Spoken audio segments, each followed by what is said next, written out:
Hey guys, I'm Randy Unger, and this is another edition of Under the Radar presents Movie Commentaries.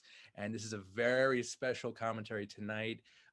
Since Ghostbusters Day was just a few days ago, this is a belated Ghostbusters Day celebration. We're going to do a commentary for 1984's Ghostbusters. And with me tonight, I have a wonderful panel. We've got Mr. Matt Haberman, a fellow New York City Ghostbuster. Hello, welcome, welcome. How's it going? Thank you for having me on this. And happy Ghostbusters Day belated. Yes, definitely. And Jimmy Chung and Josh Himmelrich and Nolan, please introduce yourselves. You're new to the show. Josh, who do you got with you there? This is my son, Nolan. We're from the Massachusetts Ghostbusters out in Massachusetts, all over. Yes. We're super fans. Yeah, that's us. All right. Welcome, welcome. Awesome. Thank you.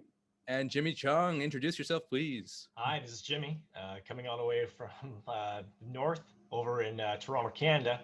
And I'm something of a Ghostbusters enthusiast. just a bit, right? Just a little bit. Just a wee bit. Yeah, I actually literally drive around in Ghostbusters car, so. Nice. You know, we're adults and we dress up. And we just have a great time doing this. We love the franchise. You know, it's the first two movies for me. They'll never get old. You know, you can watch them anytime. It'll put a smile on your face. And I'm just excited to see it with you guys. So this will be a lot of fun. All right. So everybody watching and listening at home, I believe most of us are streaming this. We're streaming the first film, Ghostbusters. And right now I'm at 0. So it's a black screen right before the Columbia logo. Okay. So I'll just count down from 3. And when I say play, we'll all press play. All right, guys. So 3, 2, 1, play. Love that 1984 logo. Mm-hmm. This was before Sony purchased Columbia Pictures. Am I correct? Not positive on that. Yeah, I'm pretty sure you're correct, though. Yeah. I'm betting 100% that Afterlife is going to use the exact same logo, the 1984 logo. I'm calling it right now. That's a good one. Nice. Obviously, you New Yorkers have been to the library, right? Oh, yeah. Oh, yeah. Yeah. Oh, we've been there. Iconic. Definitely. Especially that. The Lions are still there. Oh, nice. What's the lion's name again? Ooh. I don't think they had names. Yeah, they have a They do name. have names. I forgot the name. Yeah, I was researching this movie all day just for some trivia, but I could not find anything about the Lions. But maybe I should have dug deeper. But Josh Yoder would know. Yeah. And Ryan. Yeah, probably. Do you know what the name is? What? I don't know the name of the tear dog. You know the name of the tear dog. Vince Corlew. The names of those lions were Patience and Fortitude. Yes, wow. There we go. Thank you, Matt. Awesome. I have to thank my wife on that one. Nice. I remember listening to the commentary for this movie. Those books were just like old school wires, just moving them over. Basically, clotheslines weren't there, so like on those lines.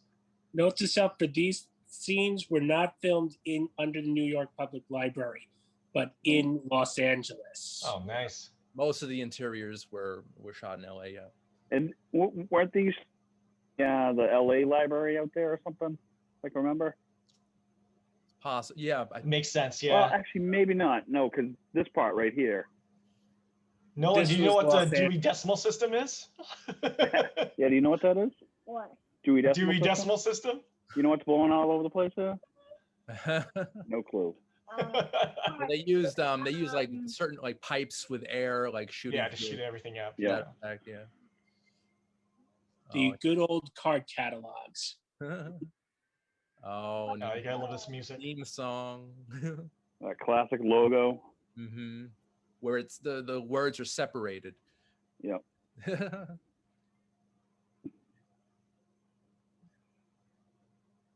And this is Columbia University, but Columbia agreed to have it included in the movie, but they didn't want them to actually mention that it was Columbia University.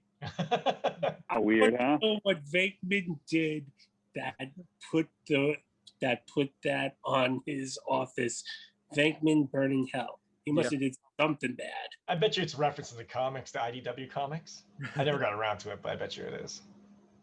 I think originally they wanted like more like explicit writings on the door, but for children's sake, they watered Left that part out. Yeah. Yeah. Well, and here Yeah. came out with the new movie novelization. So I think there's like backstories for all the characters. So that might be a good read. Yeah. Possibly. I know in one of the Ghostbusters mobile games, the gentleman that's about to get shocked, he actually comes back with electric powers. Yeah. That's like comedy gold right there. That's Steve Tash and Jennifer Runyon, who I met at FanFest. I actually met Jennifer earlier on, like maybe a few months before FanFest, and I interviewed her. Oh, nice. Super cool. Both of them. They were so sweet. Very nice people. I think she's retired now, isn't she? From I think movies, she I believe. anything lately, yeah. She was in an episode of Charles in Charge. Yep. Only 75 more to go.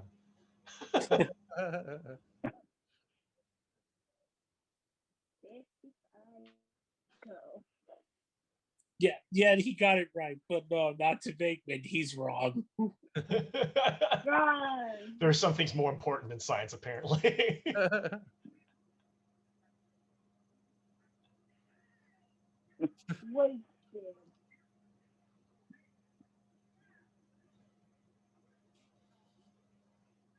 So apparently Tom Hanks was and Michael Keaton, I believe, were both offered the role of Peter Venkman.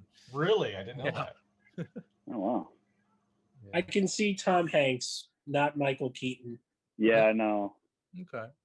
And funnily enough, I believe Bill Murray was approached to be Batman at one point.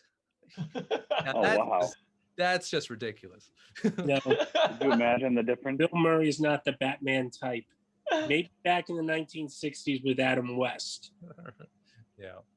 But no. Oh, look how young he was. They're all young. Dan Aykroyd. This was a year after Trading Places. And Eddie Murphy, they wanted Eddie Murphy for Winston. But no.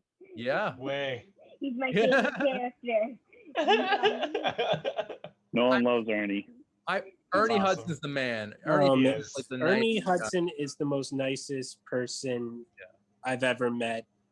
Yeah. I met him we met him at East Coast Comic-Con, and it was just amazing. It was like, oh my God, he's coming, have to meet him. And I still have it to this day, my autographed picture, the best lines, the best advice ever.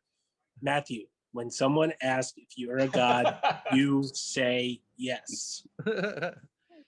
He's so like cool with his fans. It's amazing. And I actually met him a few years before that, Matt, at New York Comic Con, and he was posing for pictures next to the Ecto 1A, and I was shaking the whole time. It was like one of the coolest moments of my life. And then I think I was shaking again the second time I met him too. Yeah, I get a little starstruck sometimes. Oh, I always get starstruck. Yeah. Nice. Another good one to meet is Dan. Have you guys all met Dan? Uncle Dan? Oh my God, I wish. You got to go to his vodka signing.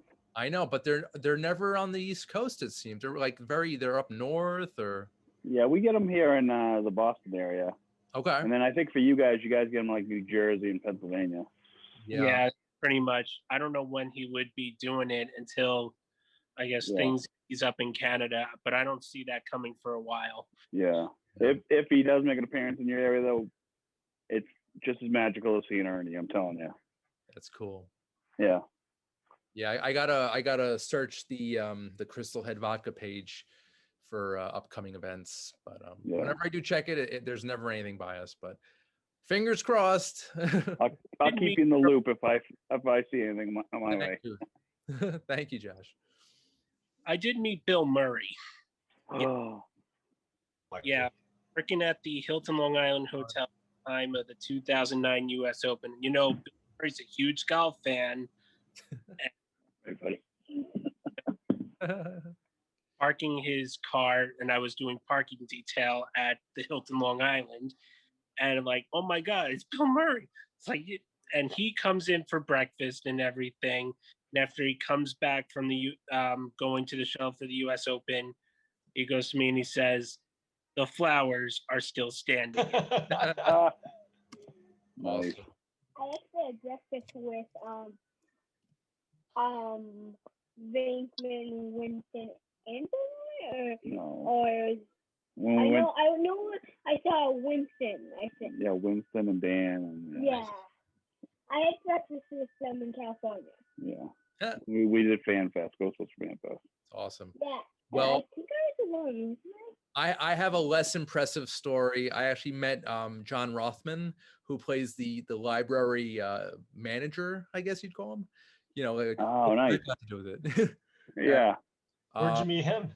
I met him at I think it was like a red carpet at the Tribeca Film Festival a couple years ago, and he was really cool, really nice, down to earth guy, and Nice. I geeked out with him a little bit, obviously, but yeah, John Rothman. Did he have any stories from Ghostbusters? Not that I can tell. I mean, because he had such a brief scene, but I think he just said it was just a really fun set, and Yeah. some great memories, you know.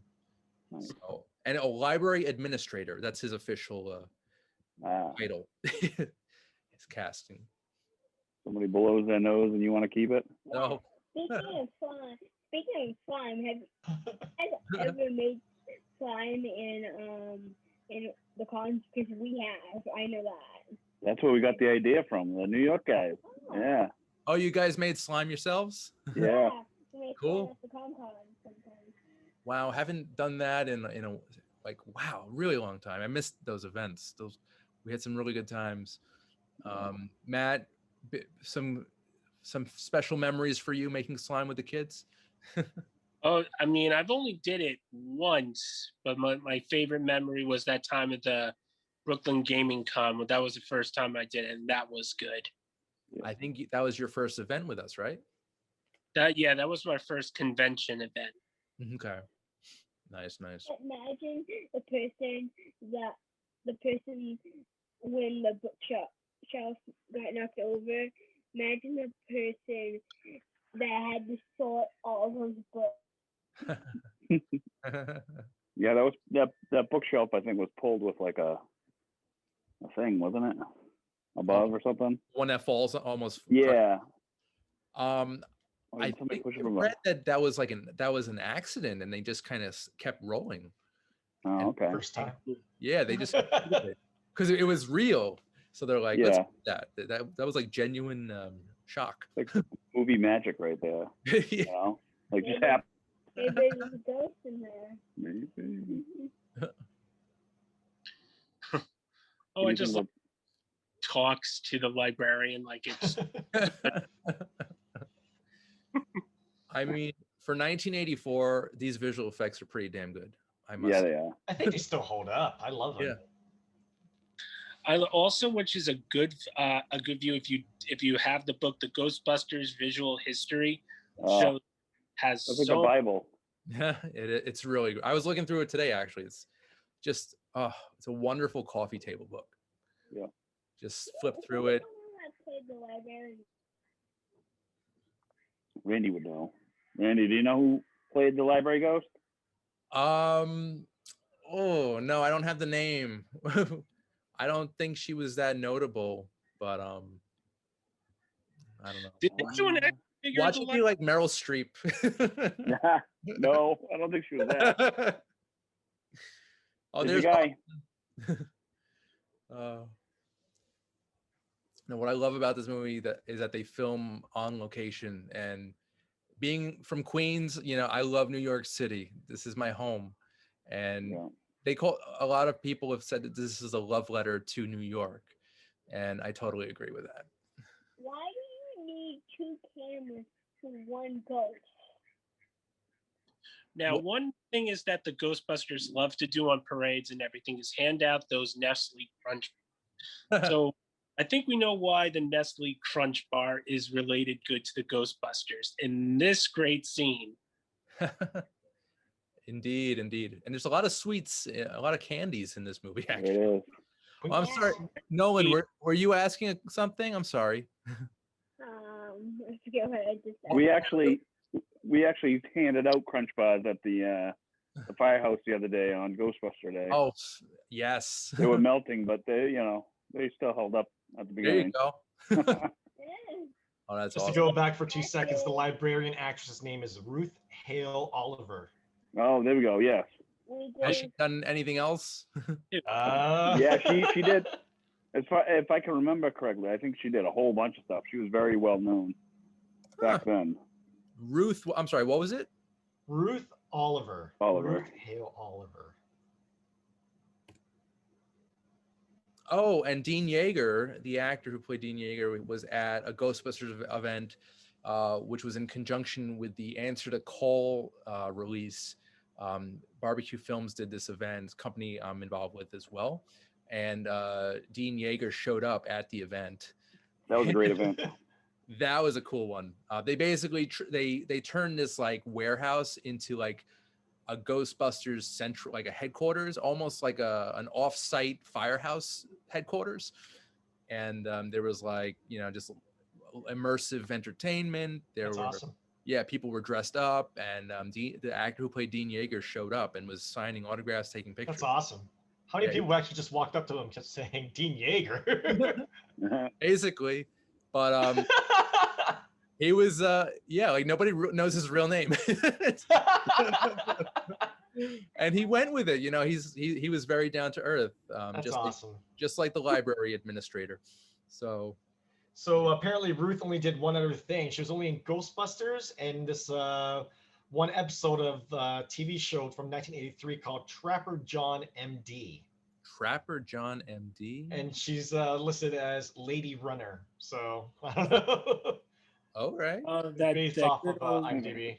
The good old That Manhattan Bank. Now, where they filmed it is actually right across from the New York Public Library. Mm-hmm. Yeah. Right on 42nd and 5th Avenue. It is now completely an office building.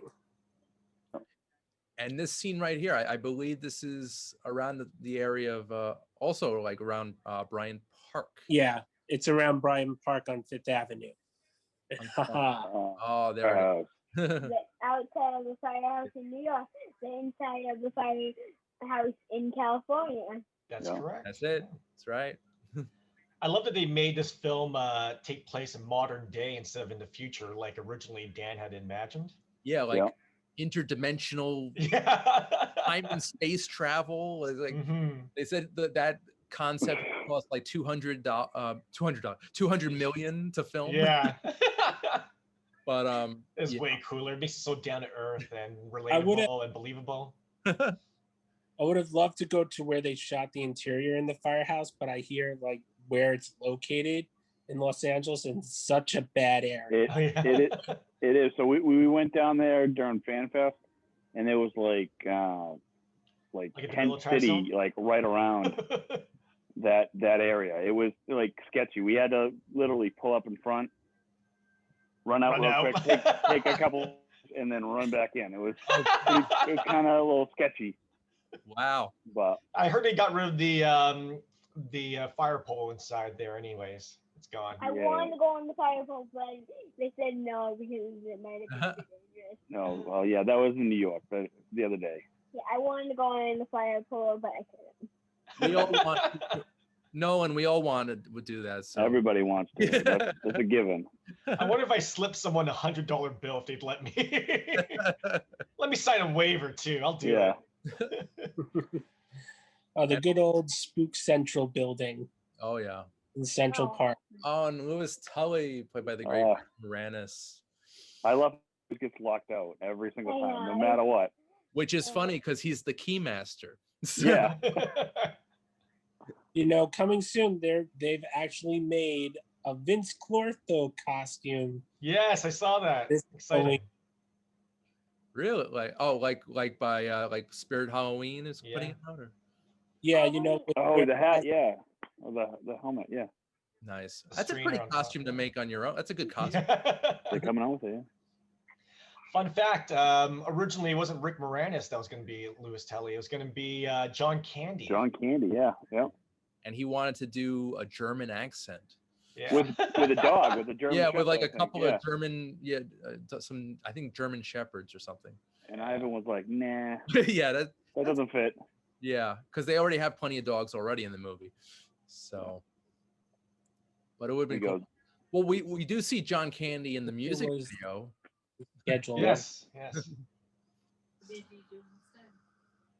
I wonder what John Candy was up to that he couldn't do Ghostbusters, or he didn't. I think what happened was he just said that he didn't feel like he was right for the role, and then he actually recommended Rick, if I'm correct. I think I read that somewhere. Yeah. But I know that he did a part in the music video. Yes. Of Ghostbusters with Ray Parker Jr. I remember that. He had like a quick cameo in that. Yeah. But, I think a lot of SNL guys did in SCTV. He might have also been busy filming Splash because that also came out in 1984. There's so many things I didn't notice as a kid, but like as an adult, like you're looking at every frame and stuff like that. And now I'm actually like, whoa, the Stay Puft was there the entire time or whatever. Oh yeah, the Stay Puft. Yeah, you see the logos right there. Or some of the jokes even. As a kid, I totally missed that. Yeah, exactly. Hey, Nolan's got some nice Stay Puft marshmallows. I hear now that you can get the Stay Puft Marshmallow brand. Yes, they got I think. Up there. Yeah, I think these are at Walmart now. Nice. Probably not in Canada. We don't get anything.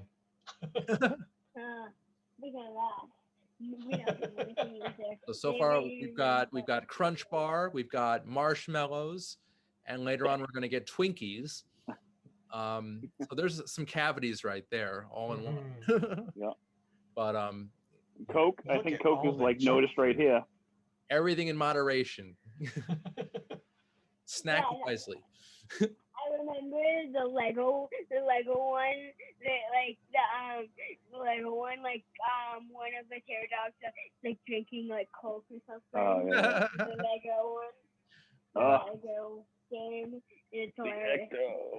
It's such a gorgeous car. So it is.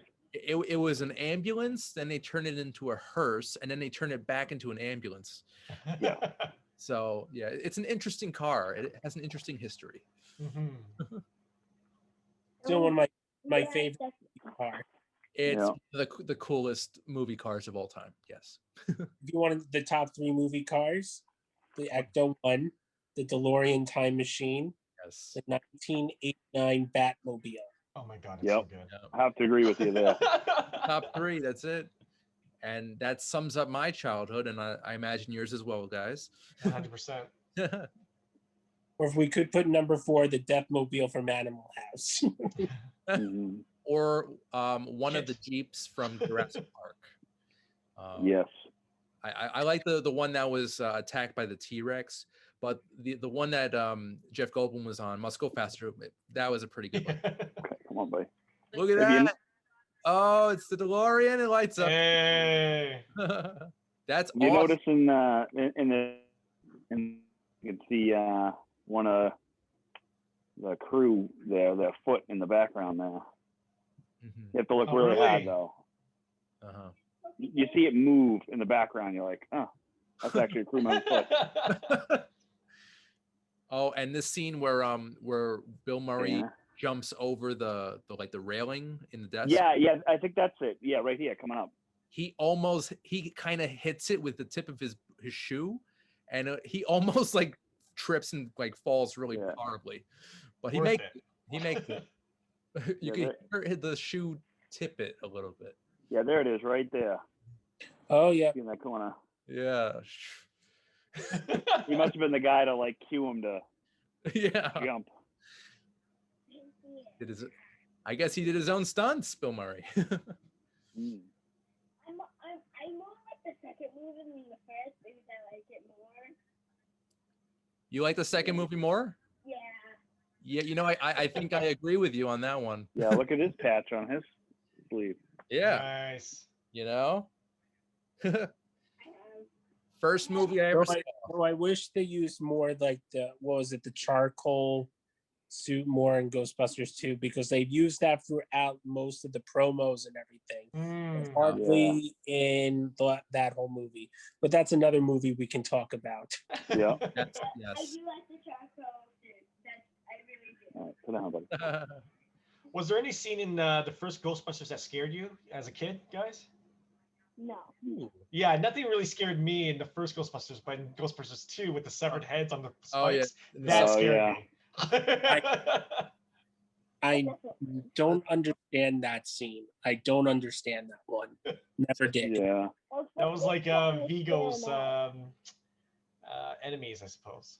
The scene where Dana is sitting in her chair, and you could see the terror dogs kind of like clawing at the door, and that the whole scene was pretty eerie to me. It's like, Yeah, that is Nice. pretty scary. Yeah. But yeah, the severed heads in Ghostbusters 2 is pretty horrifying. Yeah, I was all like, what is happening right now? Because I saw it in theaters. I was sitting on my cousin's lap. I was like 6 years old at the time. I think Like, also, oh my God. also maybe in Ghostbusters 2, when Janosch is possessed and during the Oh, blackout. the lights. Yeah. Oh, yeah. Yeah. The lights would have died. Maybe me too, actually. That was pretty freaky too. It's Actually, funny even- because sorry, go on. Even Vigo at the end in the with where he gets possessed Ray or whatever. Mhm. Yep. That's kind of a creepy scene. Yeah. Isn't it He was a funny though that tiger, like right?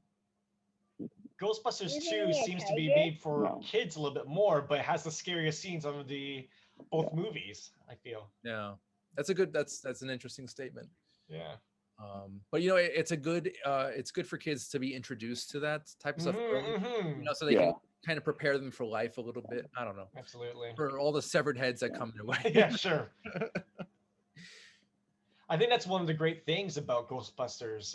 When you're a kid, I didn't have enough money to like afford my own Proton Pack, but I would strap a thermos onto onto my back or whatever as a kid, and go down into the dark basement I was usually scared of or whatever. But because I was a Ghostbuster in that moment, I wasn't scared. Okay, Yeah, that's cool. Okay. It gave you confidence to confront your exactly. fear. That's cool. See, I grew up in an apartment, so I didn't have a basement. We were in a bungalow at the time. You just had creepy neighbors that you were scared of. Yeah, I guess. I just want to let you know that is a pretty big apartment, a size kitchen. For New York? New York, yes. Yeah. Not to mention, the building is actually, I think it's a condo building now, where Spook Central is. However, many films have been shot around there.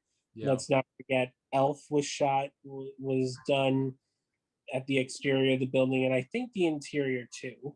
Yeah. But and I think also at the time, the actor who played Walter Peck, also lived in that building.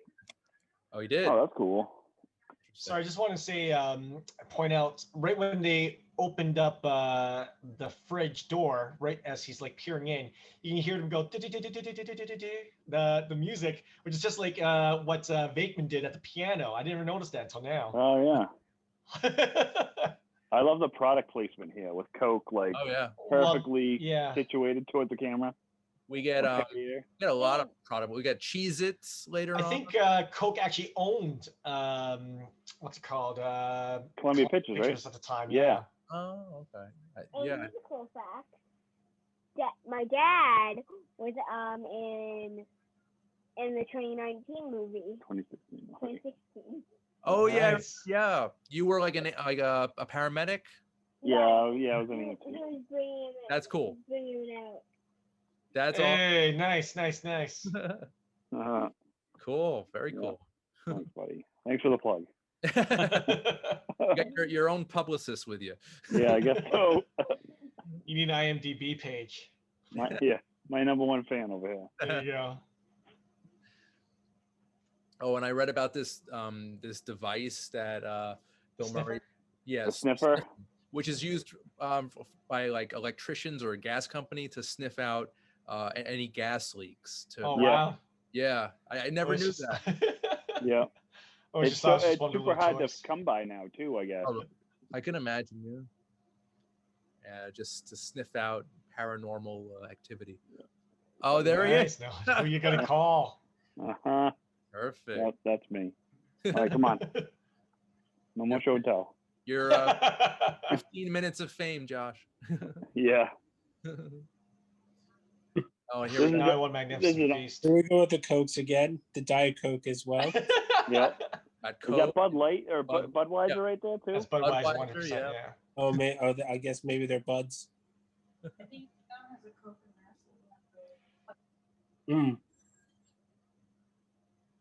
Oh, their first job. Yeah. It's great. So exciting. That picture in the background is actually the original picture from the firehouse there in New York. Huh. The reaction Janine is having here, I used to be a business owner. So when the customer calls and they say, we're interested in your product, you're like, you are? Yeah, that's my reaction. I'm like, really? You're going to pay me to do stuff or whatever? It's it actually helped me, becoming an entrepreneur, helped me bond with this movie even more. No, I didn't realize that there were arcade games in there to play. Oh, yeah. I noticed it because of the video game, Ghostbusters, the video game. You get to walk around the firehouse and you would see like the arcade games in there. It's just funny that they spent some money on like some arcade machines as well, and you wonder why all their money disappeared. Chinese food and sure. And now, Josh, that is close to Chinatown. Josh, were you at there at Ghostbusters Day? Yes, I was. You were there. Oh yeah. What was it like? I saw some video of it. This guy thought he like owned the place. He was inside and outside. Yeah. Got to go to the bathroom. Got to touch the pole. Oh yeah. Oh man. It was a great day. It was That's awesome. The fire guys really let us look around inside there and kind of hang out, which was kind of cool. And you guys, you dedicated a plaque, and I know that did you give them like a new sign? Yep. So they gave them a Hollywood collectible sign, two-sided. It's not weatherproof, so they're gonna the one that they're gonna deliver is weatherproof and like so it doesn't make. Yeah. So the Buffalo Ghostbusters are gonna deliver them a custom mission sign that they can hang outside whenever they want. That's awesome. And guys are gonna wire it up for electricity, so they'll have it on a timer for the light or whatnot that's inside perfect. it. That's good to hear. So yeah. And what is the status of the GB2 sign? Yeah, it's cracked a little bit, but yeah. So on the number 2 part, I think on this side of the number 2, it's a little bit cracked, but to me it was unnoticeable. I mean, I guess if you look kind of closer, you can kind of see it. But oh wow. And the crest of it, like when like it's straight isn't it because pieces of it broke off. Yeah. Wow. Wear and tear. So 32 years in the making, right there. Yep. Okay. The first time I went to 8 Hook and Ladder and I saw like, oh my god, this is like history right here. Yeah. I call it the Mecca from Tribeca. That's what I call it. This is iconic right here, this scene. Oh yeah. So we've got the first appearance of the boys in beige. So this lady right here didn't know that they were going to be doing all this. So this is her real reaction to this whole scene. That's awesome. Wait, so how did they set up the pyrotechnics or what have you? She didn't know. Yeah, that's a good question. I'm not really sure, but she had no idea that was going to be like this. I just like how she's trying to put out the fire with a spritzer bottle. Yeah. Oh, and some trivia. The hotel manager, the actor who played him, he auditioned for the role of Walter Peck. Oh, really? Wow, I didn't know that.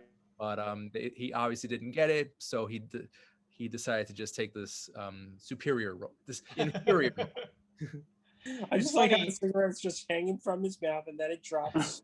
The Cedric Hotel Manager, if you played the Ghostbusters Wii version and the PS3 version, the PS3 version looks nothing like him, but the Wii version, Nintendo Wii version, does look like him. Oh. I'll be honest with you guys. I have not really played that game too deeply. It's worth it. Trust me. It's like, or if you want, watch the YouTube movie. They just took all, they just edited it all together. Perfect. Works perfect as a Ghostbusters 3. Yeah, just watch a run through of it and you'll be good. Yeah. All right. It is technically Ghostbusters 3. You are absolutely right. Yeah. Are they going to continue? Is that canon to Afterlife? I wish it was, but I doubt it is. Right? Like, I don't see them like saying like, oh, let's include Ghostbusters the video game or whatever. Right? I wish they did, because that's the last time all these guys got to work together technically on a project. You know? Yeah. It makes it so much more special. Yeah. Definitely. Apparently Sigourney Weaver was supposed to be in the video game, but she said no until she found out that everybody else had said yes. So she tried to get back in, but it was too late. They already got Alyssa Milano to do right, the voice. Good too. And the thing that annoys me with the it's a minor thing, but not really. With Afterlife, the trailer shows the Ecto-1, but technically shouldn't it be the 1A? So I don't know. There might be some theories that like they might have multiple vehicles or whatever. I don't know. And that the Ecto-1 still exists and Ecto-1A exists, but they're like separate. I think there's something. I could have sworn there was something about that. Yeah. Somebody else brought that up. On the fire truck, there's actually the Ecto-1 plate on it. For the license plate. Yeah, on the ladder truck, that Tribeca, they have Ecto-1 on the back of it. Oh, that's funny. That's so cool. That's cool. Almost want to become a firefighter just so I could like transfer over there. I love the goggles. Very cool. No, I bet all of us had these real Ghostbusters toys when we were younger too. Of course. The Proton Pack. And then all our moms threw them out. No! Why? Yeah. Why? I don't know where my pack or my trap. I had the goggles too. All three of those items mysteriously vanished. But I do still have my Kenner Firehouse. I have my Kenner Firehouse. It's not in the best condition and it's missing a lot of pieces, but I've got the skeleton of it. I'm actually surprised that mine has actually a good amount of stuff. It even has like the containment unit still. Oh, cool. Yeah. I hear Hasbro is going to re-release. Works to re-release it. The Firehouse? I know they're doing the Ecto-1, but they're doing the Firehouse too. I would see it being in the cards. Oh man, that would save me like at least $500 on eBay. Yeah. Oh, good old Slimer drinking a beer. That was a homage to the scenes of Bluto in Animal John Alley. Yes, inspiration for Slimer, aka Onion Head. Nice shooting, Tex. This is filmed at the Biltmore out in LA. Yeah. Well, was that just the exterior or both the exterior and interior, Josh? I think it was both actually. So when they pulled up with the Ecto, that's the Biltmore, I believe, out the exterior, and then even right here is the interior. Nice, it's beautiful. Yeah, now this area right here is actually a lobby. This is where you check in for the Biltmore. Bankman. Still always love that line. Yeah. Such a cool scene. Just remember the number one rule: don't cross the streams. Yep. I heard it's bad.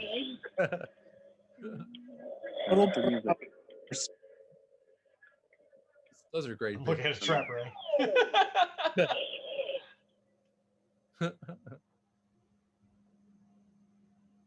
Oh no! What an exciting moment in Cinema. Oh, it's so good. Does anybody know what special effects house did the work on the movie? Well, it was ILM. no, It was, eh? Was it? Was it? ILM was the second one, but Richard England was from ILM. He started his own CGI company, special effects company, for this movie. That's awesome. But yeah, technically, I guess that is ILM. Yes. Yeah. Yeah, they gave if I can remember, they gave him money, and that's how he started that through this movie, I believe. This and maybe like another movie that was going on. Yeah, I don't know what the other like one. Sony gave him, or Columbia Pictures gave him so much money in it. Hire people and stuff. Yeah. Look at the way that Egon is just sort of like talking to Pete. Yeah. Because these are things that just totally fly over your head as a kid, but as an adult, you really appreciate them. They're just making it up as they go along. Exactly. $5,000. Probably doesn't. How much would that be today? Probably a good amount. Yeah. If you told me like 3 to 4 times the amount, I believe you. With inflation? Yeah. $5,000. I mean, it wouldn't be so much. I won't pay it. Yeah. Fine, anything. Oh, here we have the great montage. Yeah, but then it will cost more. I wonder if they ever did a scene like with This guy. I know, beard guy. Yeah. Should have him at conventions. That guy was just totally random. Like they didn't. It's like Jared Leto. Does anybody here own like newspaper props? I don't. Or magazine props? I literally just purchased all of them. Don't tell my wife. Ooh. I like the magazine cover of the technology magazine. Yeah, with the Proton Pack on it. Yeah. Cool. I just got that too. Yeah. Nice. Oh, Larry King.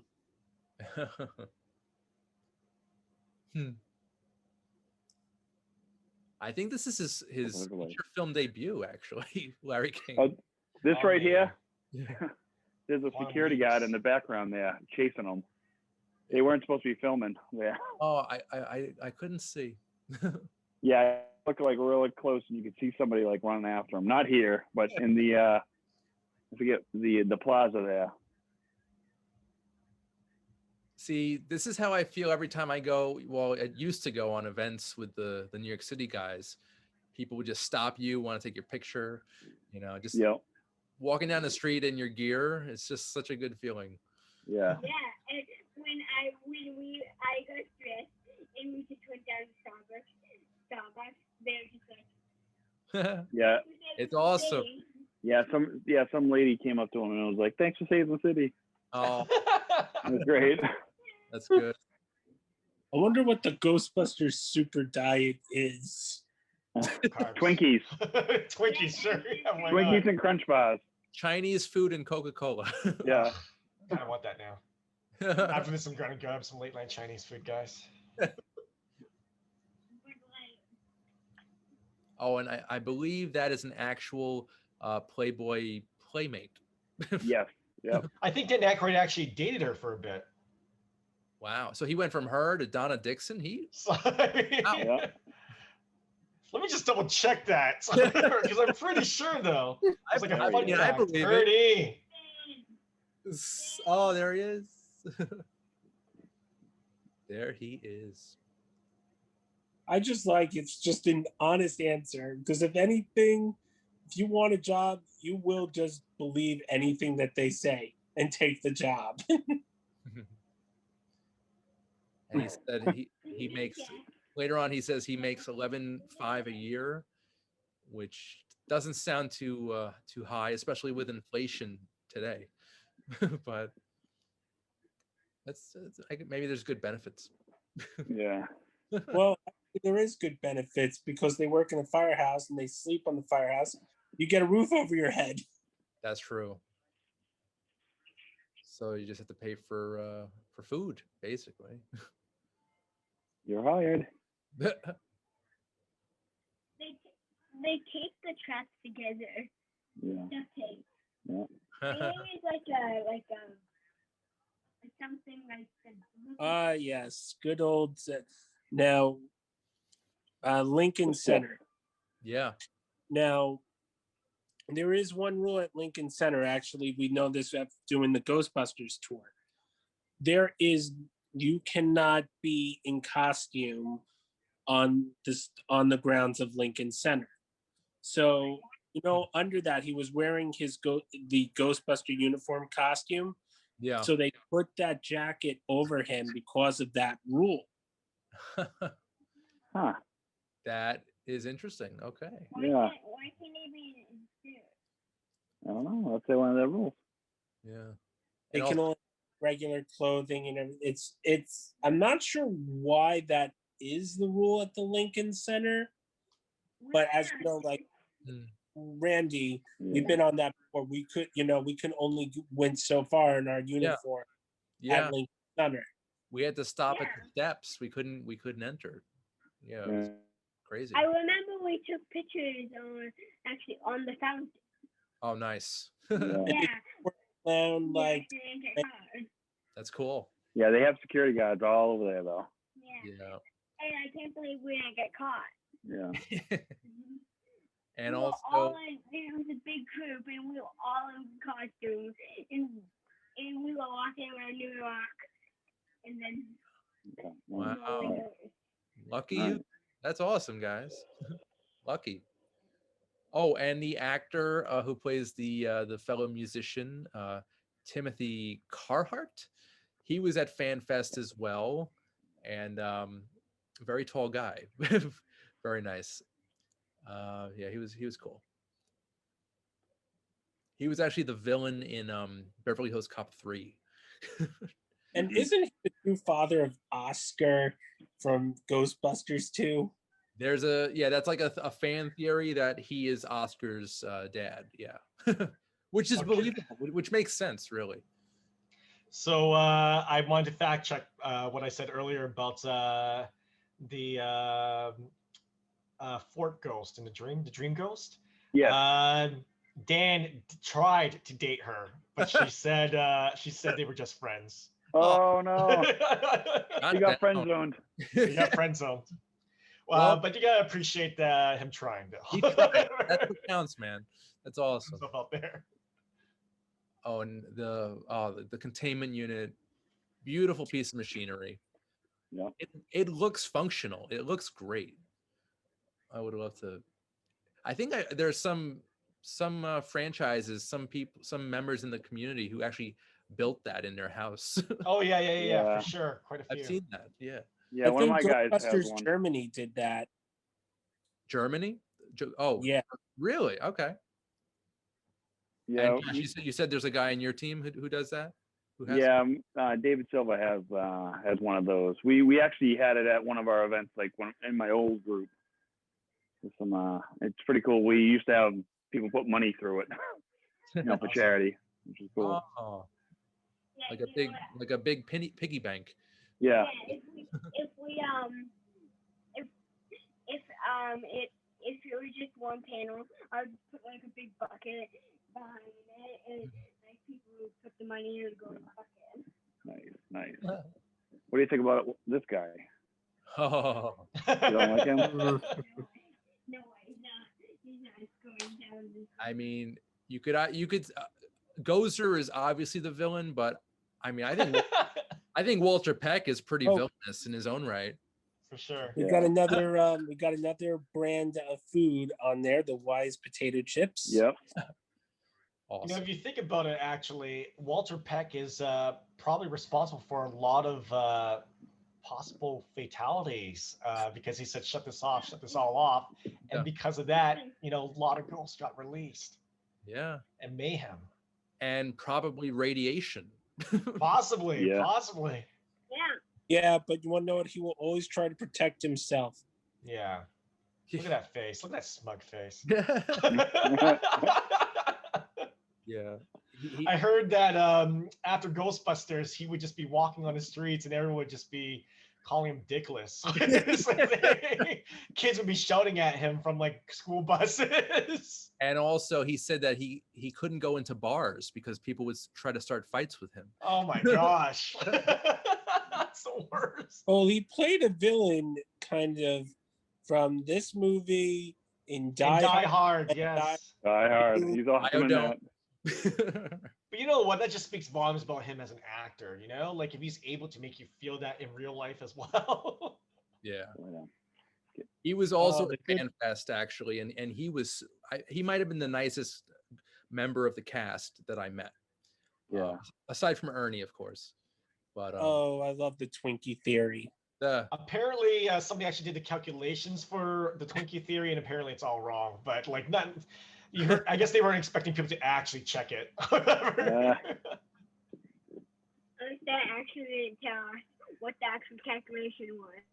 Because if they did, you'd eat it, right? Yeah. Yeah, you would. But did you know? What about the Twinkie? Yeah, special effects. Did you know? On YouTube, there's this guy that actually did a series. If you ate all of Safe of Marshmallow Man, you probably would die. Oh yeah. Oh. From all the diabetes. You know what would be good?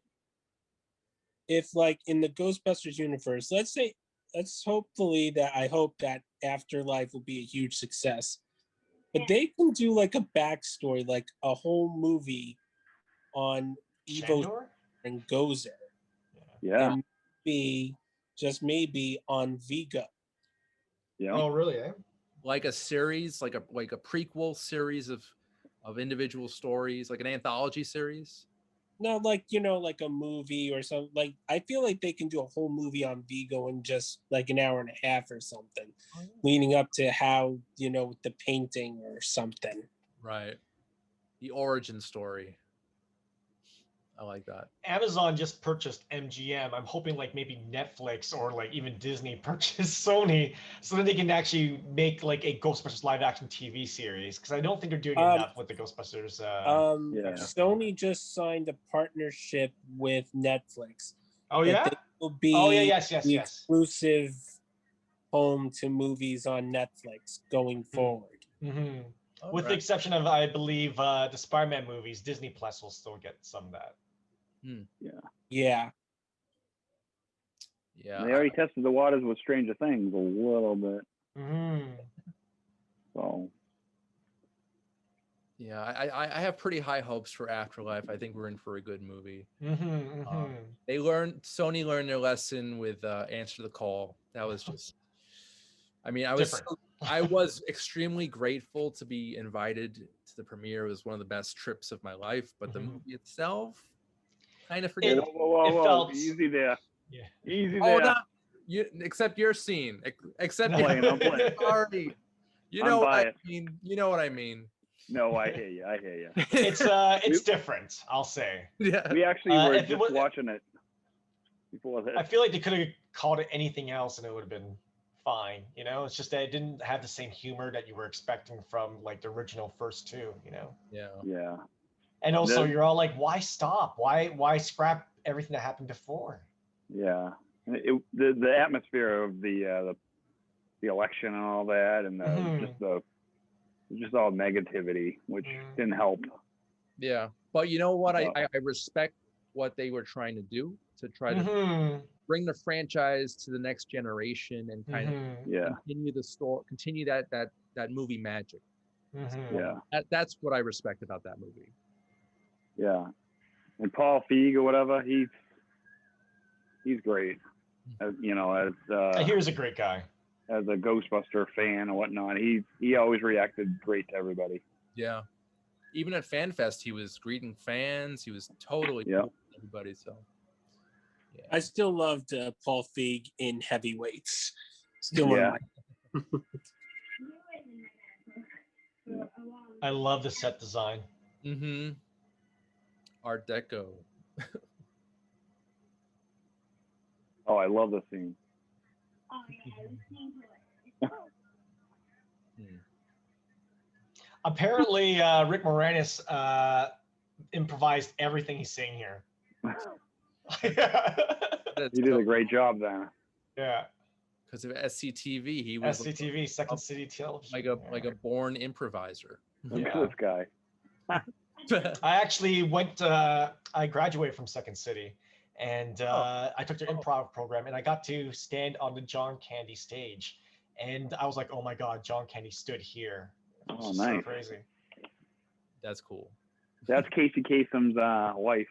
Yeah. Oh, really? Yeah. Did Dan Aykroyd try to date her too? Yeah, I know.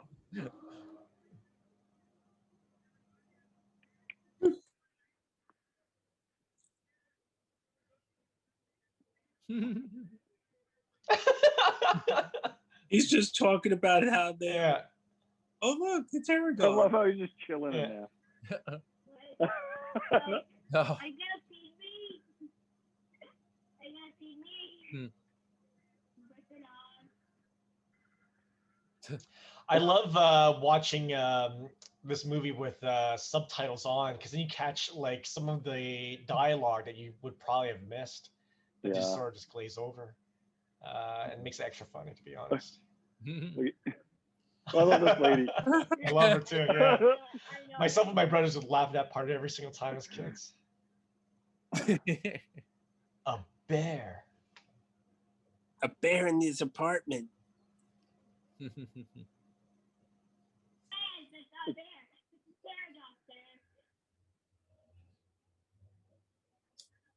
Tavern on the Green. Part of the New York City Ghostbusters walking tour. Wow. Very expensive restaurant. I will tell you that. You will be It's delicious though. dinner date average for two there is you're averaging about $250. Oh my God. With tip included. Yes. Wait, for two people or one person? For two. Two? Okay. They charge for water in there, I think. Shush up. Go during lunchtime and it's cheaper. And they have a bar. I'm not joking. We did that. Maybe breakfast, maybe brunch. It was pretty good. We got appetizers and a couple drinks. It was great. Wasn't that $200 though, which was good. Do you know if anybody actually holds like Ghostbusters tours or whatever? Because I would totally go on one. Are you serious? Oh, we know. Yeah, we do it. You know, a lot of people Yeah? do that. Yeah. Guys, Ryan I'm calling Espen. you up if ever I'm in town. Do it. We'll do it. That's awesome. Yeah. I've thought about getting you need a license to do it. Oh, really, eh? Yeah, a tour guide license to do it in New York City. Let's just do it on the radar. We'll be fine. Yeah. Under the radar. Hey now. Awesome. Oh, I just love this scene. Sexy Dana Barrett.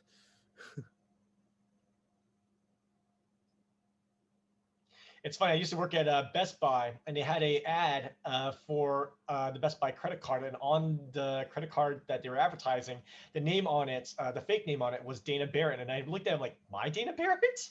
Yeah. Oh, that's funny. Wait, what company was that? That was Best Buy Canada. They had an ad for the Best Buy card. That's their credit card, basically. Huh. Ah. That's funny. I should This have asked was to keep it. before her Alien days, right? Oh no, this is after. This is 100% After? Was it after? Because it's 1984. I believe Alien was in the 70s, wasn't it? 79. Like 1979. There you Oh, go, what? Yeah. Oh, geez. Okay, my bad. Trying to remember. I believe it was her idea to actually turn into a dog too. Turn into a terror dog. Yeah, didn't she like act like a dog and bark? Exactly. Or- And then Yeah, like, all right, throw that's it in how there. she got it with Ivan. That's yeah. how she got it. Yeah. Oh, that's funny.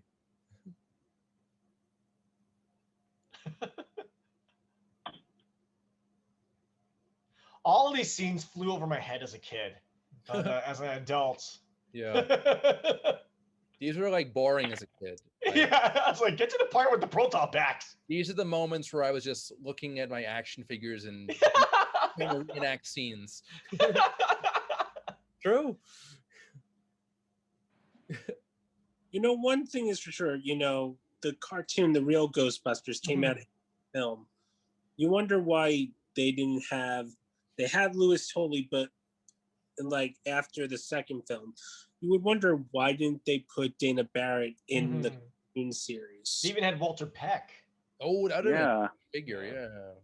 They had Tully and they had Janine. Walter Peck they had Peck for an episode. You would think that they would have like Dana in one of them, but they never even they didn't even do Azul or a Gozer or even a Vigo figure, back in the day. They also mentioned Vigo the Carpathian in the series. They do? They also mentioned like after Gozer, because there was one Citizen Ghost was like after Gozer when they were in that uniforms. After that, they had to change up. That's when they got the cartoon uniforms. I remember there was one episode when they defeated Gozer, and that's where like Gozer, you didn't see her, but they mentioned her, and Bankman had to destroy the suit. Yeah. But he did, and then he put it under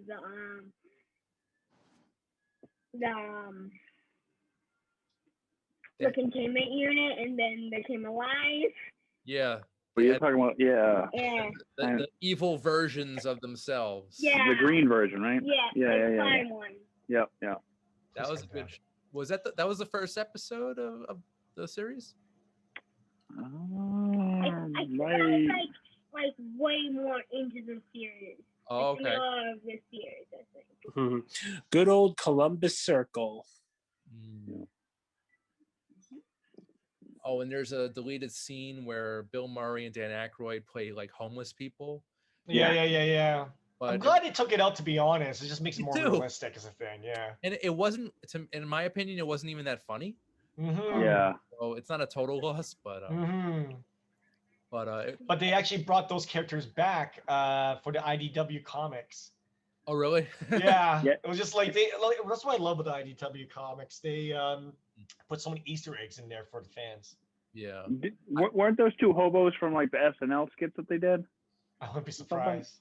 Yeah, probably, or it was, I think so, or SCTV if they were involved. Yeah. I think Bill Murray kind of did that character in Caddyshack, if I'm not mistaken. Yeah. I don't think Bill Murray was ever on SCTV, was he? No. I don't think so. No. He was in Saturday Night Live. Yeah. In that time, in the late 70s, early 80s, SCTV and SNL was kind of blurred, it seems. Oh, yeah? So, yeah. It was, I'm pretty sure the only ones would have been John Candy, Rick Moranis. Was Dan Aykroyd in there? Probably not. I don't think so. Nah, he was on SNL. Yeah. SNL, yeah. But I can only think of right now Martin Short, because he was he was SCTV first, and then he was on SNL briefly in the mid 80s. So there was overlap. How did they make the PPE meet off the charts? What makes it go off the charts? Paranormal activity. It senses ghosts. Just like the one you have with the little thing on the back. I meant like, how did they film it in the movie to make it go off the charts? Oh. Movie magic. Yeah. Battery. Exactly. Movie magic. Yeah, I know what it is. I think I know what it is. There's like a little knob in the back. Yeah, like you like your toy. Yeah.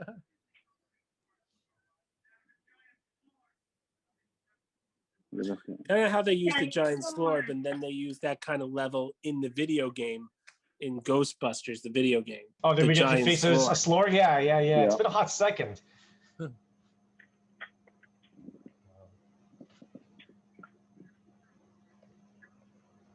It's too bad the romance between Janine and Egon didn't really go into Ghostbusters 2.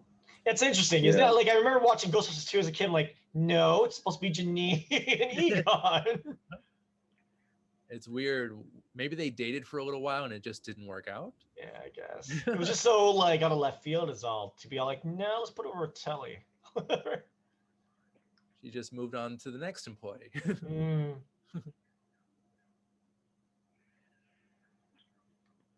What's he doing with that much authority on a date? I know. A lot of people actually complain that he might be a potential rapist. I really hope not. Yeah. Pete, ask yourself some tough questions. Be better.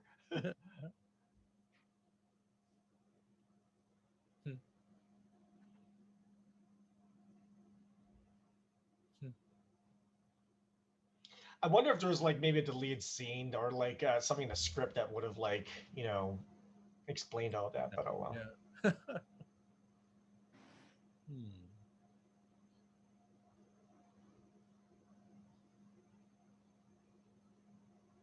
Oh man. I wonder what Zool is dreaming about. Mhm. I've been dreaming about the Becoming a world ghoster? ending. Yeah. The world ending. Lotion. Necessary. Cats and dogs living together.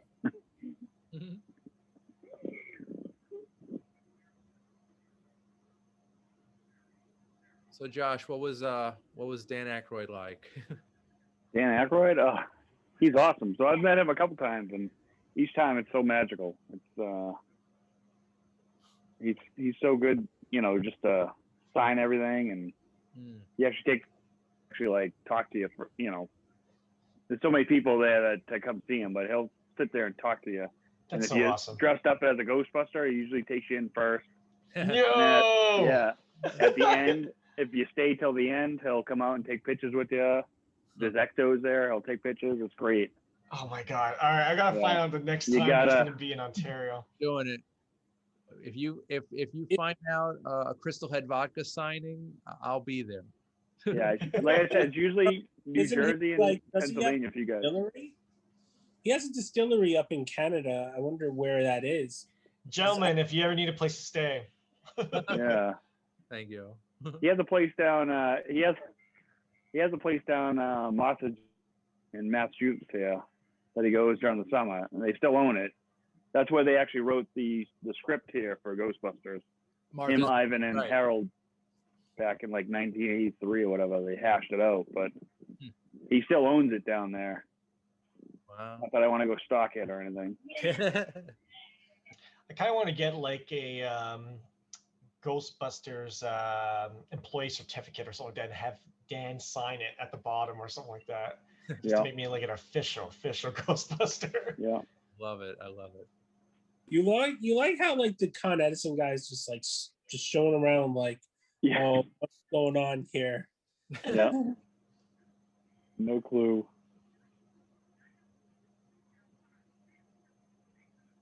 Serving the papers. That's a mouthful to memorize. Yeah.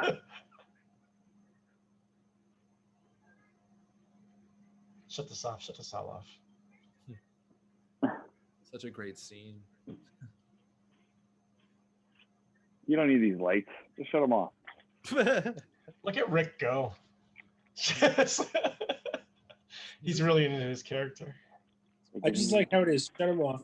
I don't care what it does. Just shut it off. Yeah, I think.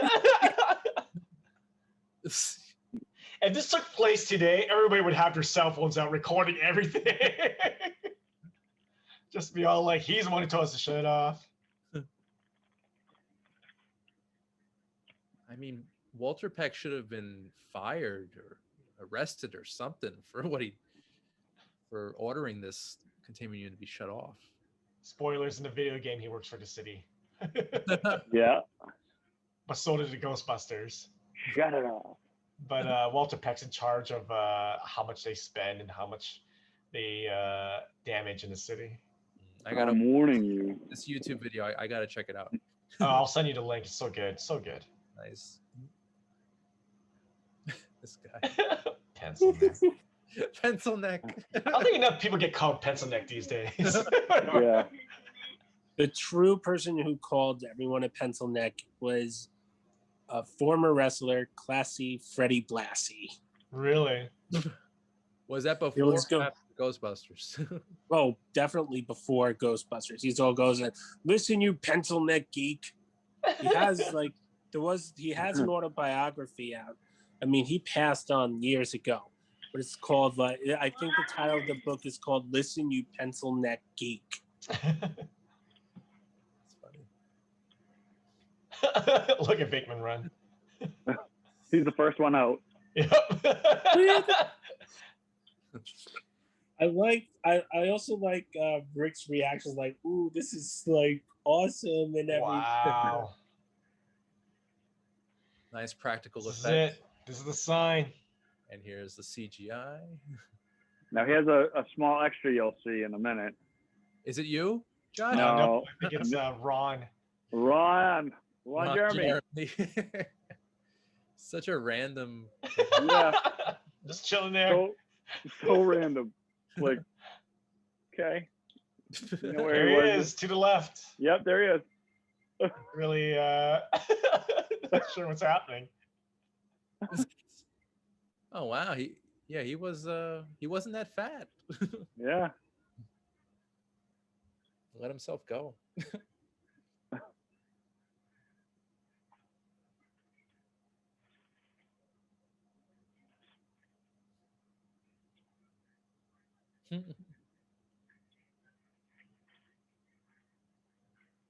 Your mother. Oh, I love this song. I wonder what There's was Stay Puft. Oh, yeah, them there's wet. Stay Puft Marshmallow Man again. Why are they wet though? I always wondered that. I wonder if Yeah, that's like true. well, probably when they explode the building, some water mains probably burst Oh, too, that is my makes guess.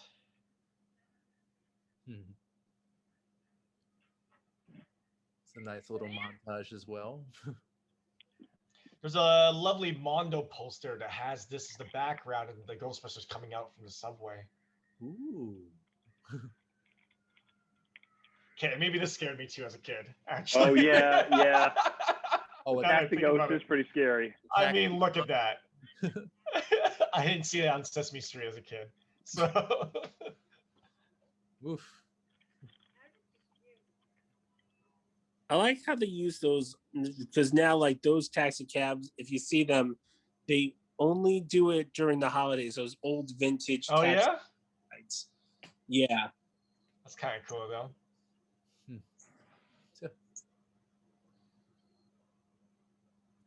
Her makeup was on point.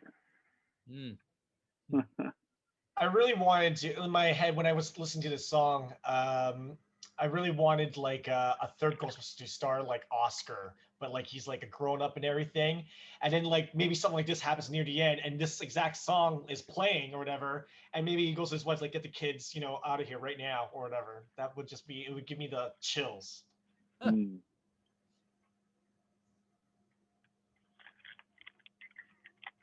Poor Winston. Yeah. What did you guys think? I'm just curious. A couple weeks ago, when they released that clip from Ghostbusters Afterlife of Paul Rudd in the Walmart. What did you guys think of? Oh, I loved it. Gosh. Oh, the mini puffs? Yeah. That was awesome. That was great. I wasn't expecting that. Like based off the first trailer, I was all like, "Oh, it's Stranger Things." Yep. Yeah, I think casting Paul Rudd was a good move. Yeah. He grounded the movie in like a good comedic place. I think the humor is going to be on point. Do you think it'll be revealed that his name's actually Oscar? Oscar Gooberson? No, maybe like he changed up his name or something like that, or maybe he took maybe Dana remarried and then he took like his stepfather's last name. Ooh, I like the fan theories. I don't know. Let me throw them all out there before the movie comes out.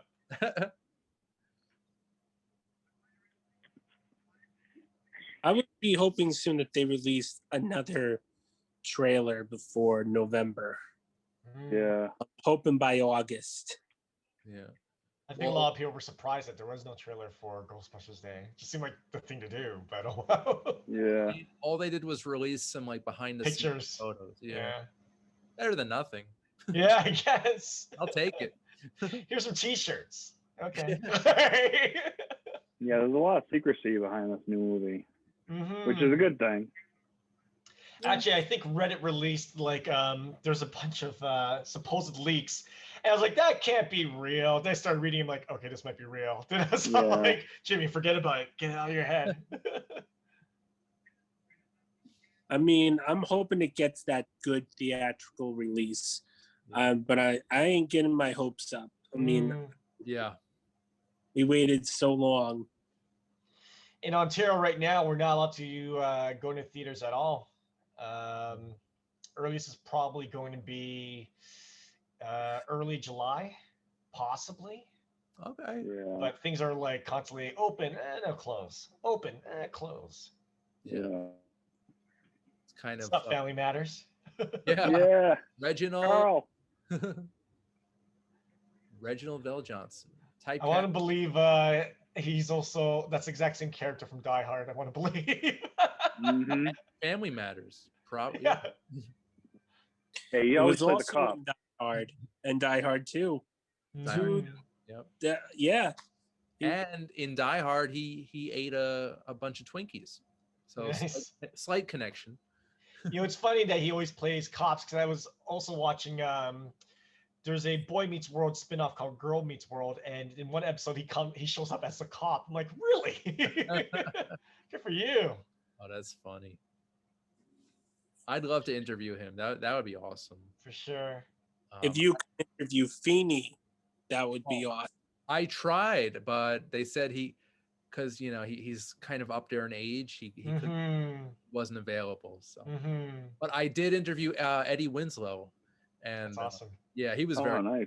very, very nice guy. Yeah, I think he was promoting something. I forget what. Back to Paul Rudd real quick. He lives in Tribeca. Oh, really? I didn't know that. Yeah. The fire guys will tell us about that. He lives in the neighborhood. I always thought he You might see him if you're down there. I always thought he lived next to the Fountain of Youth. Yeah. Yeah. Tribeca is New York's Hollywood. Yeah. Don't you think so, Randy? You think Tribeca is New York's Hollywood? I mean, I'm in the middle of watching a bunch of movies, screening links for the Tribeca Film Festival. Wow, nice. So there's a ton. There's like about 172 titles right now. There you go. Nice. And yeah, there's movie stars galore. There's events. It's a lot of fun. But I've just been doing the virtual screenings and stuff like that. So it's good stuff. Lenny, the mayor. Almost 50% of us voted for you. So 1 out of 4 of them voted for them. That's so good. And I think 1 out of 4 of them was Ray.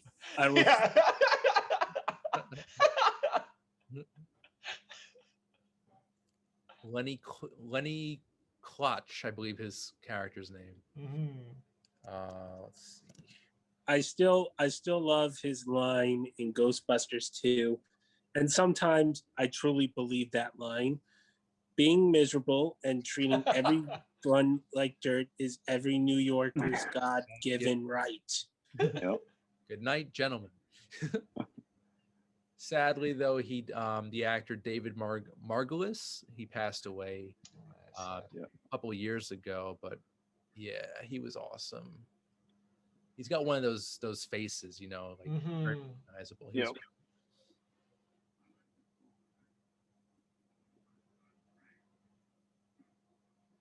I love this line.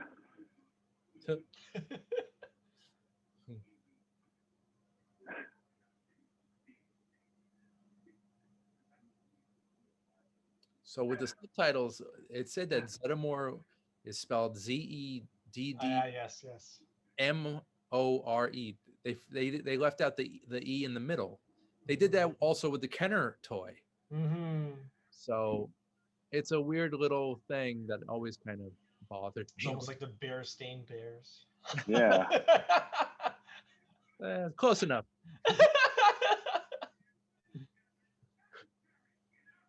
And what if you're wrong? Then we go to jail quietly, peacefully. We'll enjoy it. We'll enjoy it. Sure, if you want to enjoy Rikers Island, which is not the place to go. Yeah.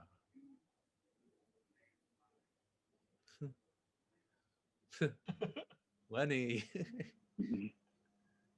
Saving the lives of millions of registered voters.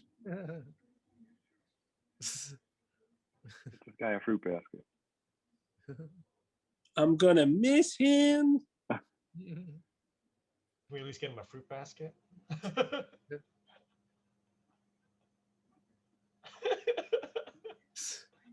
Bye. I'm gonna miss him. That's so cool. Call in the National Guard. It's I not mean, if you gonna got enough help. ghosts running around. Guns are not gonna help. They just go right through the ghost. I think they're mostly for crowd control. Yeah. What, they need the machine guns? I don't. It's to keep back the fans Yeah. from the car. Oh, it must be so cool to drive that. Yeah. Actually, one of his Ghostbusters friends Yeah, one of the guys in my group, Nick, has a '59 Cadillac that he's recently converted. Nice. So it's pretty cool driving around that thing. Yeah, actually looks like the real thing.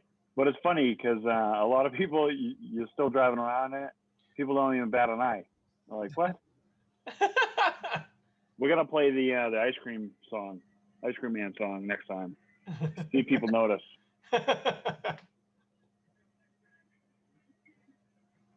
But it's awesome to ride in it. Does it have like speakers on top that you could just amplify the music? Yeah, yep. Through That's awesome. the middle of the light bar there. Nice. He still has a couple of things you got to do to it. The inside needs to be done a little bit Yeah, better, you but can actually put a gun in the seat. yeah. Cool. And if The we heart of the do Ghostbusters race dance. if we do the Boston parade again, Ghostbusters. I'm gonna be in that. I'm gonna be in that gunner seat. All right.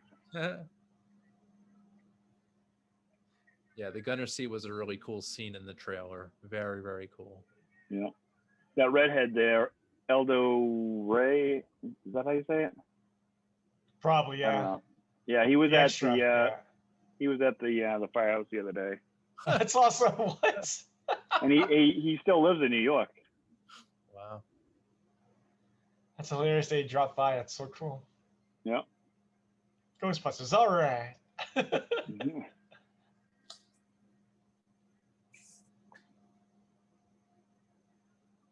Gotta love the score. It's really, Mhm. you Elmer know. Bernstein, yeah. Yeah, he was really good. That was it was great to hear the score back actually in that one clip with the mini puffs. They were using the original music. Right. Yeah. It seems like they're going to be using the original score a little bit Mhm. in that film in Afterlife. Yeah, they're definitely going to use some cues, but unfortunately, Elmer Bernstein did pass away 2004. But hopefully, the new composer will adapt some of the score. Mhm. He will, to pay respect to the first film. Mhm. But his son is a composer also. I Okay. forget his first name, but his last name is Bernstein. He was the one doing the Orchestra Live. They toured just before the pandemic. Huh. They showed the movie and they did the live score with the movie in the background. Peter Bernstein? Yes, there you go. Yep, that's him. Yep. I just looked him up. Yeah, he's done Yeah, some- they're supposedly going to be doing some more of those. I don't know when, but they're slowly going to be doing some more coming up. Oh, what score to film performances in Boston? I yet, but throughout the country, they're going to be doing some more. Nice. So yeah, the one of the marketing ladies reached out to me to help get the Ghostbuster fans there for that. Sweet. So Cool. Send me a link to that. yeah. Thank I you, wonder sir. how long it took them to go up all those stairs. So fun fact with that right there, there's actually a mirror. So in the real Biltmore where that was filmed, there's actually a mirror like 2 or 3 floors up right there. That gives it that illusion that it goes all the way up. That's awesome.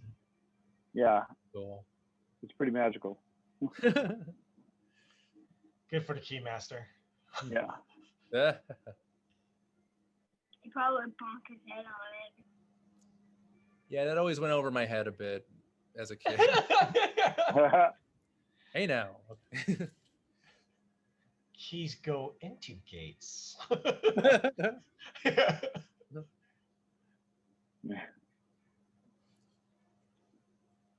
The Proton Packs are actually pretty heavy. I had mine made the exact same way, and I kind of regret it. Yeah. Kind of wish I went for like really light ones, because I wore one for the entirety of like just one Halloween night, and I was dying. Yeah. Isn't a standard pack about 30 pounds? 30 pounds, yeah. Geez, that heavy. And in some of the action sequences where they're like moving around, running around, and falling, I think they used foam rubber. Yep. Which Yep. is a lot lighter. So yeah, all the parts on mine are like metal. So Really? Yeah, Jimmy, come down to the St. Patty's Day parade and wear it for like 3 hours. Walking like 5 miles. It's a fun time. I tried doing it at a con. I'm like, no. I'll just take it off for a bit. So Matt and I, we both went the I guess the cheaper route. We have spirit packs. I got that too, yeah. It's a temporary solution. Yeah, but it does its purpose. It does. Yep, it definitely does. It's aesthetically pleasing. But I do kind of want to feel the weight, or at least maybe not 30 pounds. That's what I thought too, friend. I'm gonna highly recommend you go with Randy, like just put some rocks or bricks in it.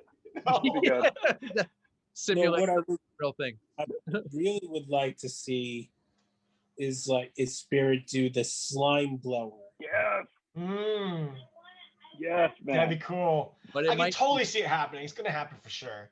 But I don't think they're gonna. They'll probably just make it kind of smaller, which. No, I mean, so will be, but it's something. Yeah. You know what, Joe? I can totally see like Spirit actually one day coming out with 1-to-1 scale ones. I can totally see them doing it because they're always just going just a little bit further each time. Okay. Yeah. Because I mean, to be honest, if there was any other besides the Proton Pack, the slime blower is my favorite. Yeah. Yeah. Utility Ghostbusters. There are guys that make them out of like water heaters. I think they do. And they look really good too. They look extremely heavy, but they look cool. So they're extremely hard to get the pieces. If you want like an accurate one, it's hard to come by. Yeah, I can imagine the pieces. Now, Maddie Collectibles, they've done wands. I know they've done the goggles, the trap, the PKE meter. Yeah, how come? Why haven't they done like an actual movie accurate pack? I literally thought that was going to happen. I just sort of like I have all the Maddie collector stuff, and is that Maddie? Yep. Nice. But I don't really carry them with me. I carry mostly the Spirit stuff, just because like if that stuff gets damaged, that's not a problem, whatever. But I was weirded out that they never came out with the promo. Like it's got to be coming now. I mean, like they came out with all these other stuff. They've seen the demand. They were, but as far as I read somewhere that they were thinking about it, and then it just the actual Maddie collector like line just stopped. Really? Yeah. Then Amber's came along. Yeah, that's why on the back of the wand there's that little port or whatever. That's where you were gonna plug in the really Proton Pack. Yeah. Wow. Are you talking about the Spangler wand from Afterlife? No. The Maddie collector wand that came out like years ago. There's a little port on it that kind of looks like a headphone jack. Well, auxiliary, maybe with Afterlife, the movie's marketing team will team up with Maddie, and we'll get nice. We'll get a full pack. All right, stop. He loves this thing. I'm sorry. I plugged it into a Spirit pack that was broken. Yeah. All right. But I think I was a couple years ago. I was close to actually purchasing or having one made from Benko Vent. Benacan. Yep. Benko, yeah, and but the prices were just a little. Yeah. I kind of like got turned off by it, but maybe in the future I'll revisit them. Just don't buy anything from Anivos. Oh Yeah. No, it's bad. Oh, is that where the kit where you piece it together? Yeah, you'll Yeah, never There's get one it. also completely Long too, time. but yeah. They took your money, they didn't deliver. Oh man, That's worse. It's terrible. that's terrible. Yeah. Wow. My pack, I probably got at least 1,500 to 2,000 into it. with I remember everything. when I was in 2008, Crazy. I said, I'm totally going to get a Proton Pack. And then in 2018, like, wait a minute, I never got that Proton Pack. I've spent 10 years without having a Proton Pack? This is ridiculous. And so I threw money at it. Lost everything. It'll happen for me. One year I'll gift myself. Commit. Randy, we need to make you the slime blower. You're the number 2 guy. Yeah, Nice. I'm down for that. Matt, you want to be a slime brother with me?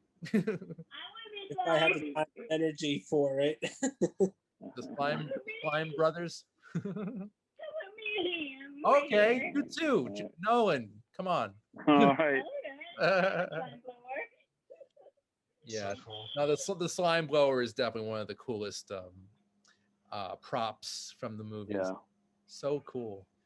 And I love that when Kenner made one for the role playing aspect of the Kenner line, it was weird because it had the Ghostbusters 2 logo, but the figures themselves were not marketed as Ghostbusters 2, but they were assumed to be Ghostbusters 2. It was just a weird, because the Ghostbusters 2 logo, like, it wasn't on the Ecto 1A. I think they still had the regular logo. I'm rambling right now. Excuse me. That's all right. I wonder how many Choose the fatalities form of happened this destructor. night. What? I wonder how many fatalities happened this night because you see all this rubble coming down and stuff like that. Oh, I know. Well, I just hope that everybody evacuated the building before the explosion. Yeah, honestly. If you guys were actually there, do you guys think you would have stuck around and just like stared up at the building with all like with all that No, crazy stuff I would happening up leave. top? I mean, No, I would, I'd be I staring would at the Ecto. Yeah. that would have been crazy if this was real. Yeah, Yeah. jeez. just don't think of anything. And then I think you can see that, right? You can literally see Ray thinking about it right now.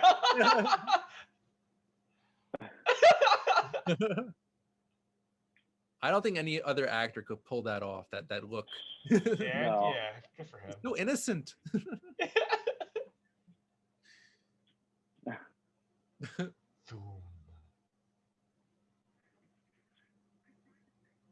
J. Edgar Hoover. J. Edgar Hoover. I want to look up who is like J. Edgar Hoover.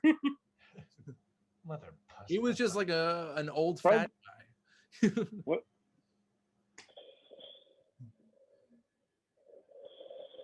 Wasn't he a president? The he first was- time. Sorry, go on. He was the director of the FBI Yeah. in like the 40s, I want to say, or Oh, okay. yeah, I remember. something like that. Yeah. I was just gonna say that I remember the first time I saw Ghostbusters. It was on a channel called City TV, and they had something called Late Great Movies, and they would play some late great movies. And this was in the promo. Just seeing the Stay Puft for the first time, I was like, wow. It's such Now, an what's iconic- obvious for this is that they call him Mr. Stay Puft in this movie, but I know that like they have the Stay Puft Marshmallow Man in the real Ghostbusters. They never called him that. They called him the big guy. Yeah. interesting. And they said he's a combination of the Michelin Man and the Pillsbury Doughboy. Looks Yeah. like it. Look at Oh, him. Look how great that is.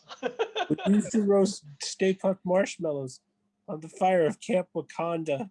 Mhm.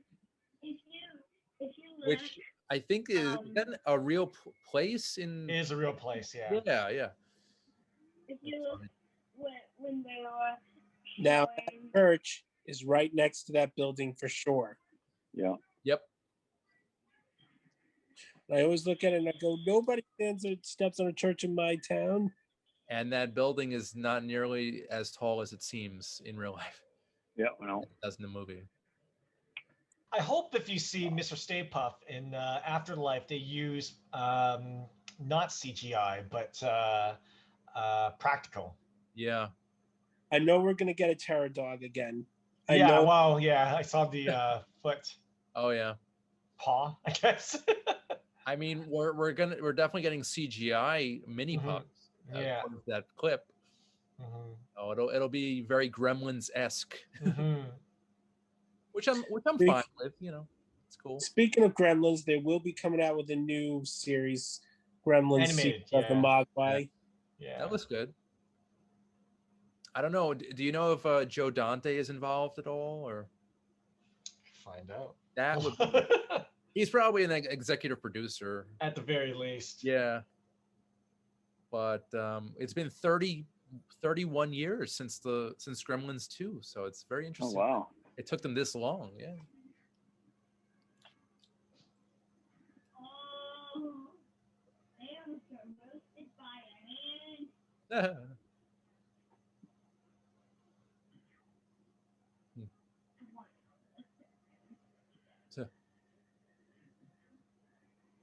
And you can just see the Marshmallow Man and like, oh no, what are you doing? I just checked on IMDb for Secret of the Mogwai. No. He's Oh, not really? involved.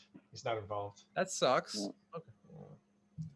So fun fact, that soundstage that they're on was obviously filmed in I think the Warner Brothers, but at the time that was $1 million set back in 1983 or whatnot, and they actually had to shut down the whole studio to get the power just for that soundstage, for all those lights and all that.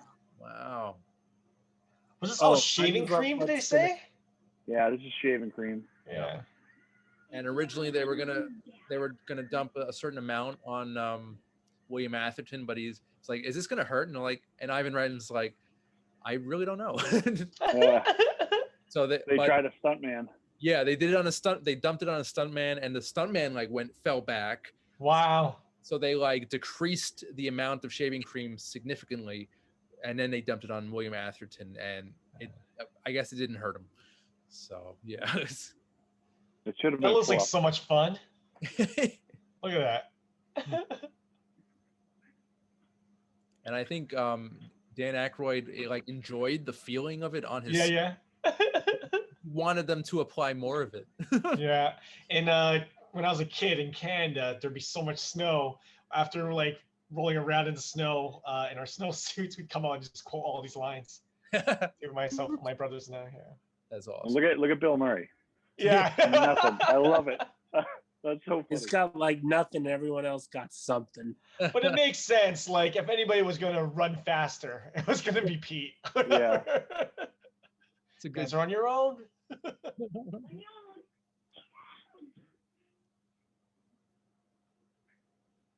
Oh man. And I do think that for some of the cast or whoever got slimed with the shaving cream, they said that it kind of irritated their skin a little bit. So. Oh really? Some people, had said that. Makes sense. Like it's too much of it or something. Probably wasn't meant for this purpose. Yeah. Right.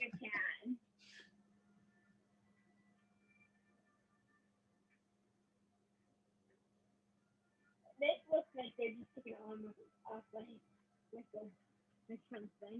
Yeah. Like armor. To the rescue, she's alive. I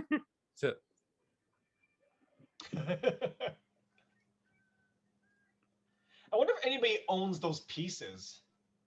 Huh. Like the charred pieces. Possibly. Isn't there a replica, or I don't know if it's an original in Ghost Corps in the office itself? They have an actual Terror Dog in the office. I wouldn't be surprised. Or maybe they just had the head mounted on a wall. They have something. Yeah. Well, you can get the animatronic terror dog if you want, but I think it's like almost like 50. I think it's $1,500 from Spirit. Yeah. How big is it? It's not a life. It's not an actual size, is it? It's a life size. Really? Yeah. That's cool. I would own that. Yeah. Get a coupon. Who does your? With a $1,000 coupon first.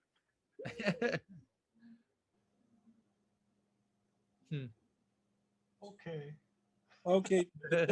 Just agreed to take a tissue sample.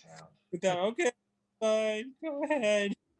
I think that's the only thing that like immediately I'm all like when like Afterlife doesn't take place in New York. I'm like, oh, but that's such a vital part to like the franchise. Yeah. Yep. I wonder if they'll link it somehow. Is it? I hope so. I hope. Where is it supposed to? It takes place just like the Midwest or Canada? Yeah, Oklahoma. Oklahoma. Okay. Yeah. Rust City. Yep. Rust City. AKA Calgary.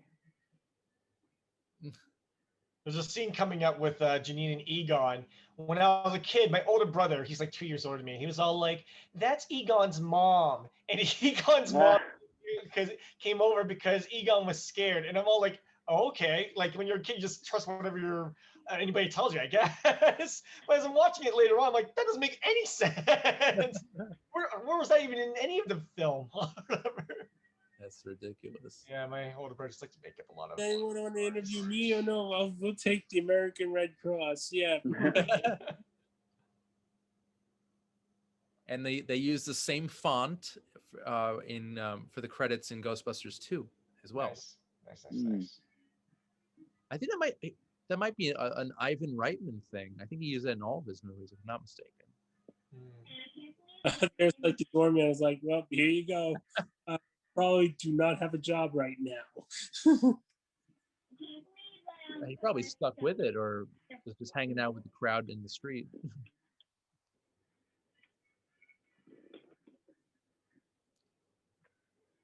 Yeah, I think that they held up traffic, like they closed off the streets, and people got a little annoyed during. Yeah.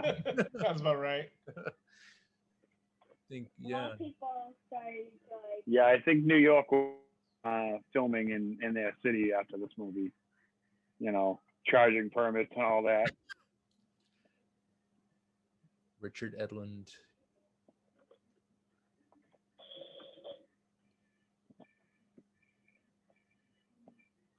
Love that siren.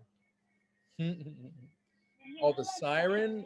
I think they experimented with that. I think it's supposed to be like the sound of it's a bobcat, but like in reverse, right?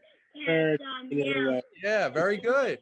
It's funny. I was at Walmart and I heard the siren. I'm like, "What? Where's that coming from?" And I look at the electronics section. They're playing an ad with all these '80s like references inside.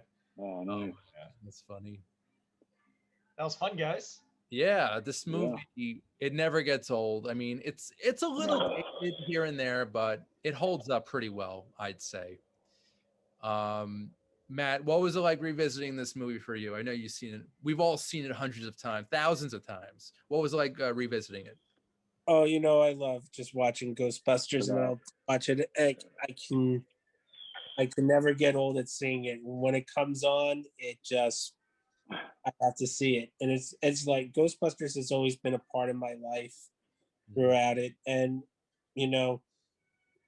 even when seeing this logo on any memorabilia, it doesn't matter. I have to get it. It doesn't. Wow. Yeah. And I'm just happy that the franchise has found revitalization in generations to come, and I hope it comes around. It's been going on 35 plus years strong, and I don't think how it aged well. We'll keep on aging well for its 50th anniversary. I know we're coming up on the 40th is in just a few short years. Wowzers. 40. I hope I'm with you guys celebrating in person for that. I hope we're celebrating next year for that matter. Great. Yeah, for sure. Josh, what is this film? What does this film mean to you? I'm curious. Oh man. I mean, I've loved it, obviously, like everybody else since a kid. You know, I think I fell in love with it through the cartoons initially, just because of how old I am. But and then watching the movie, and now, you know, having my, I love it just as much as I do. And then, I mean, I've had so many cool experiences being a Ghostbuster. I've been doing it for a little bit now, but you know, going out to LA, going out to New York. You know, I've been to 3 Ghostbuster weddings.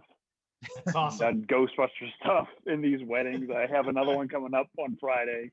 That's awesome. It's crazy, just the experiences that this has brought me. So, and I, you know, cherish all of them. You know, all the moments. So, love it. Great movie. How about you, Nolan? Why do you love Ghostbusters? Because my dad, I love it. He gave me his accent. He gave me his old firehouse and toys. I did. Yeah. Good man. I didn't know good that. man.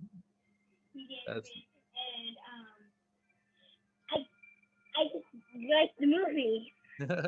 That's it, right? I love the movie too. It makes you feel good. It makes you feel happy. Mhm. And we're all living the dream. We're actually Ghostbusters. Yeah. So we did it, guys. We're all good. So that's awesome.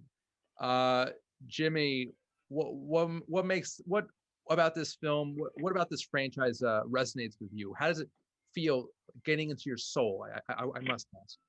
You know, it's funny. This is actually probably one of the few franchises where you can be the hero is a thing, right? Like, look, we have our names here. That's us. We're in it. That's us. If you're pretending to be Superman, then you got to be Clark Kent. If you're pretending to be Batman, then you're Bruce Wayne is a thing, right? But if you're a Ghostbuster, you can be yourself as a Ghostbuster. That's so awesome. I drive around in a Ghostbusters car, and when I pass by like a school, you hear all these kids shouting "Ghostbusters, Ghostbusters, Ghostbusters." It just makes you feel good. When you're driving on the road, people like honk at you and give you thumbs up. You know, you brighten everybody's day. It's just you can't do that with so many things. You know, it's magical. I love it. It's pure movie magic, and 100%. it'll never get old. It just, you know, like you said, yeah, it brightens up people's days. If they see you walking down the street or driving in the Ecto, you know, you've done your job. And for me, Ghostbusters Day is every day, and I'm just really happy and proud to be in the presence of some really great people that share my passion and my love. And Likewise, yeah, likewise.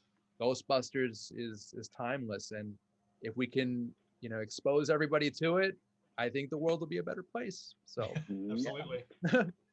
but guys, I want to thank you so much for your time tonight. This is really, really cool, really special. And Oh, my pleasure. yeah, Yeah. Nice meeting everyone. thank you. I'm Randy Unger. This has been Unger the Radar presents movie commentaries, celebrating Ghostbusters week, month, year, Ghostbuster Day, every day. So, guys, thank you so much, and everybody watching and listening at home. We'll see you next time. Take care.